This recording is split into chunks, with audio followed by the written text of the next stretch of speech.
काय मुद्दा आहे तुमचा, बोला बरं. आमचे 46 महिने झाले पेमेंट झाले नाही. 46 महिने झाले पेमेंट नाही. हो. आणि आमची हीच मागणी आहे की त्यांनी एक रकमी आम्हाला आमचं पेमेंट करावं. 46 महिन्याच्या अंदाजे किती होईल सॅलरी? नाही सांगता येत. आम्हाला आश्वासनच दिले जाते की आज करू, उद्या करू. आता एक झाली ना तुमची? हो, पण एक मध्ये काहीच होत नाही, कारण की सगळ्यांवर इतकं कर्ज झालंय. मुलांची फी भरायला पैसे नाही, घर भाडं भरायला पैसे नाही, खूप प्रॉब्लेम चालू आहे. तुम्ही सगळ्या गोष्टी कशा भागवतात? म्हणजे घर तुम्ही आता चालवत असाल तर कशा पद्धतीने? कर्ज काढूनच भागवतोय. कोणी सोनं गहाण ठेवलेलं आहे, कोणी सोनं गहाण ठेवून करत आहे, कोणी कर्ज घेतलेलं आहे, त्या कर्जाच्या ह्याच्यातून ऍडजस्ट करून. किती दिवस झाले तुम्ही इथं म्हणजे जॉबला? आम्हाला आता 15 वर्षाच्या वरती झालेले आहेत.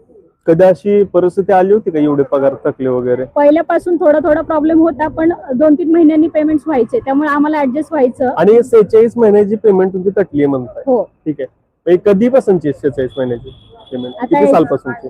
आता 2020 पासून आमचे पेमेंट हे झाले. मला